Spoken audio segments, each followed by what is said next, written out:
La croix sous toutes ses formes est un des symboles les plus anciens et les plus répandus de l'humanité. De l'Asie à l'Afrique en passant par l'Europe, on en trouve dans toutes les civilisations et toutes les religions que l'homme a créées. Allez vous chercher une petite boisson fraîche et mettez-vous à l'aise, on va se faire le tour des croix et de leur signification.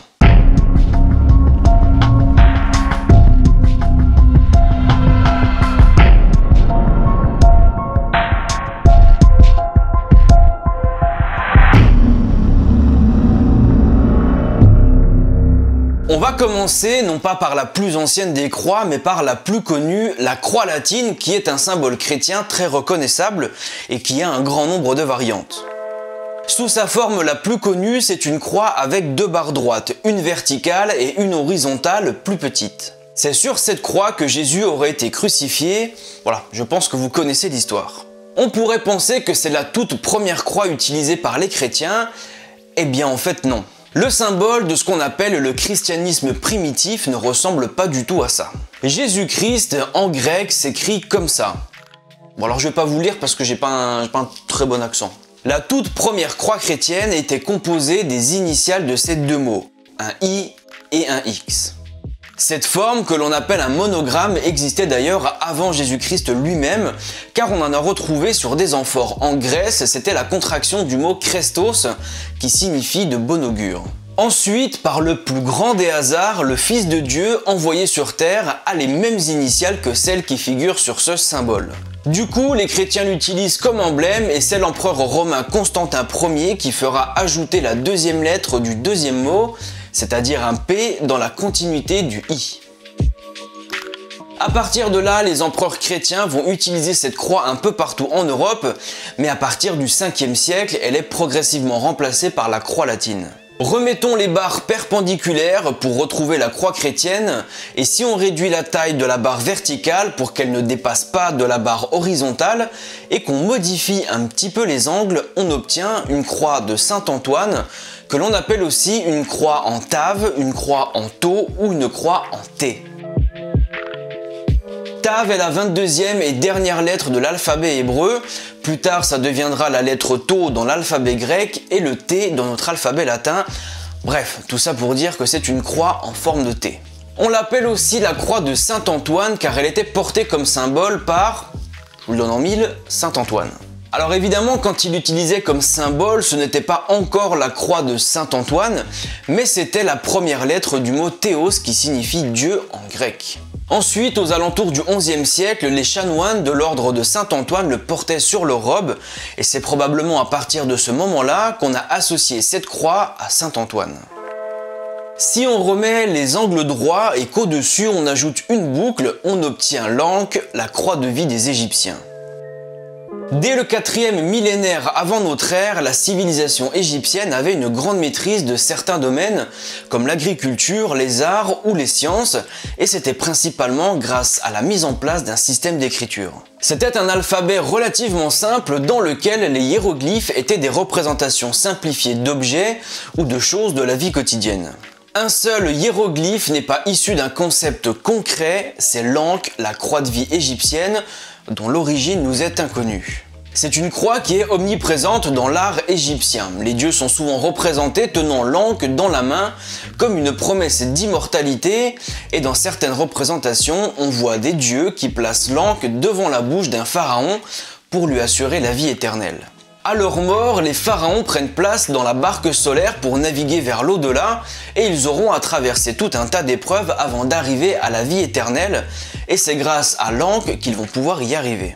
J'en profite pour faire une petite digression. Si vous voulez voir des croix de vie en vrai, je vous propose qu'on parte ensemble du 12 au 24 avril 2021. C'est 12 jours de voyage du nord au sud de l'Égypte, des temples à foison et surtout de la bonne rigolade. Si ça vous intéresse, je vous mets un lien dans la description avec toutes les infos. Revenons à notre croix de vie. Enlevons la boucle, faisons remonter la barre verticale pour obtenir la croix latine, et maintenant retournons-la. Nous obtenons une croix de Saint-Pierre, utilisée principalement dans le catholicisme. L'origine de ce symbole vient d'un texte apocryphe, c'est-à-dire qui n'est pas reconnu comme authentique par les autorités religieuses. Ce texte s'appelle les Actes de Pierre et il a été écrit vers la fin du IIe siècle ou le début du IIIe siècle de notre ère. Il y est question des persécutions de Néron contre les chrétiens, et c'est dans ce contexte que l'apôtre Pierre aurait été crucifié. C'est l'auteur et théologien Eusèbe de Césarée qui affirma que Pierre a demandé d'être crucifié la tête en bas, car il s'estimait indigne d'une crucifixion semblable à celle du Christ. Depuis, la croix de Saint-Pierre est un symbole d'humilité dans la tradition catholique, mais elle a un sens différent dans le catholicisme romain. Selon cette version, le pape est le successeur de Pierre en tant qu'évêque de Rome. C'est donc tout naturellement que le pape utilise certains symboles qui à l'origine représentent Pierre. Par exemple, sur les armoiries du Vatican, on trouve les clés de Saint-Pierre, une clé en or et une clé d'argent qui symbolisent les clés du royaume des cieux promises à Saint-Pierre. La croix de Saint-Pierre a donc été utilisée par le pape, mais comme la connaissance de ce symbole n'est pas très répandue, quand il l'arbore, ça donne lieu à pas mal de théories. C'était le cas en 2000 quand le pape Jean-Paul II s'est rendu en Israël et que sur le dossier de son trône, il y avait cette fameuse croix de Saint-Pierre. Si ça donne lieu à pas mal de théories, c'est parce que le livre dont est issue la croix de Saint-Pierre n'est pas reconnu comme authentique par les autorités religieuses. Du coup, toutes les branches de la religion chrétienne ne reconnaissent pas ce texte et considèrent que la croix du Christ retournée est un manque de respect et que ça bafoue leur religion. Ensuite débarquent les rockers et les métalleux qui vont renforcer l'image anti-chrétienne de ce symbole. Dans les origines du rock, il y a un aspect contestataire et une certaine forme de rébellion contre les institutions, notamment religieuses. Ils vont donc régulièrement utiliser la croix de Saint-Pierre, déjà parce que beaucoup de chrétiens considéraient ce symbole comme un blasphème avant même que le rock l'utilise, et aussi parce que c'est une forme de subversion assez classique et intuitive. On prend le symbole de ce qu'on n'aime pas, et on le retourne pour montrer qu'on est contre. Bon, remettons notre croix latine à l'endroit et ajoutons une petite barre horizontale pour obtenir une croix patriarcale, que l'on appelle aussi une croix archiépiscopale, la croix de Lorraine ou encore la croix d'Anjou. La petite barre que l'on a ajoutée juste au-dessus symbolise le titulus crucis. C'est un petit panneau qui était cloué par les Romains juste au-dessus des crucifiés. Concernant Jésus-Christ, il y avait l'inscription INRI qui signifie Jesus Nazareus Rex Iudeorum, que l'on traduit généralement par Jésus le Nazaréen, roi des Juifs. Il y a une autre croix qui a la même forme que celle-là, c'est la croix de Lorraine que l'on appelle aussi la croix d'Anjou. Si elle porte un nom différent, c'est simplement parce qu'à l'époque, elle figurait dans la symbolique des ducs d'Anjou qui deviendront les ducs de Lorraine à partir de 1431. Si on ajoute une petite barre en diagonale juste en bas, on obtient la croix orthodoxe.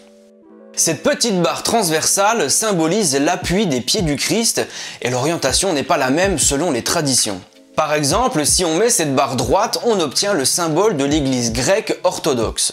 Si on remet la barre en diagonale mais qu'on enlève la barre horizontale du dessus, on obtient la croix orthodoxe russe utilisée en Russie et dans certains pays de l'Est de l'Europe. Pour en finir avec les symboles à base de croix latine, il y a la croix papale qui est visiblement une croix bronzée. C'est une base de croix latine avec 3 branches horizontales, une petite, une moyenne et une grande. Ces 3 branches représentent les 3 royaumes sur lesquels le pape fait autorité, l'Église, le monde et le ciel. En gros, le mec fait autorité sur tout, voilà. Au moins c'est simple. L'utilisation de cette croix est plutôt rare, d'ailleurs c'est le pape Paul VI qui l'utilisera en premier en 1965. On la retrouve principalement dans des tableaux ou des sculptures et on la voit aussi sur l'arcane 5 du tarot de Marseille, le pape. Bon, enlevons les fioritures, recentrons les 2 axes et donnons-leur la même taille pour obtenir une croix grecque que l'on trouve sur le drapeau de la Grèce, évidemment. Si on tourne cette croix à 45 degrés, on obtient une croix de Saint-André. Comme pour la croix de Saint-Pierre, elle reprend la forme des poteaux sur lesquels l'apôtre Saint-André a été crucifié. Bien plus tard, les ducs de Bourgogne ont choisi Saint-André comme étant le saint patron, et c'est pour ça qu'on retrouve cette croix sur le drapeau de Bourgogne. Par contre, je ne sais pas si les petites formes additionnelles ont un sens, ou s'ils sont juste là pour le visuel. On retrouve la croix de Saint-André sur énormément de drapeaux ou de blasons. On le voit sur le drapeau d'Écosse, sur le pavillon de guerre de la Belgique, sur le drapeau de l'État de l'Alabama ou encore sur les armoiries du roi d'Espagne, Juan Carlos Ier. Tournons à nouveau la croix de 45 degrés et si on agrandit un peu la barre horizontale, on obtient une croix de Saint-Georges. C'était un martyr du 5e siècle qui s'appelait Georges de Lydda et qui a été choisi comme saint patron dans quelques pays ou régions dont la croix figure sur le drapeau, notamment sur celui de l'Angleterre, de la Sardaigne, de la province de Saragosse en Espagne, etc. Il suffit de décaler un peu la barre verticale sur la gauche pour obtenir une croix scandinave. La raison d'être de cette croix est purement esthétique. Lorsqu'un drapeau flotte, il y a une petite illusion d'optique et le drapeau semble plus court qu'il ne l'est réellement. Sur les drapeaux scandinaves, la base est une croix grecque, donc avec les deux barres de la même longueur, mais pour que ça ressemble à une croix grecque quand le drapeau flotte, il fallait ajouter un peu de longueur d'un côté. C'est de cette manière que la croix scandinave est née et c'est pour ça qu'on la retrouve sur le drapeau de tous les pays nordiques, Norvège, Suède, Danemark, Finlande, Islande, etc. Mais on la retrouve aussi sur beaucoup d'autres drapeaux, que ce soit de pays, de régions ou d'États.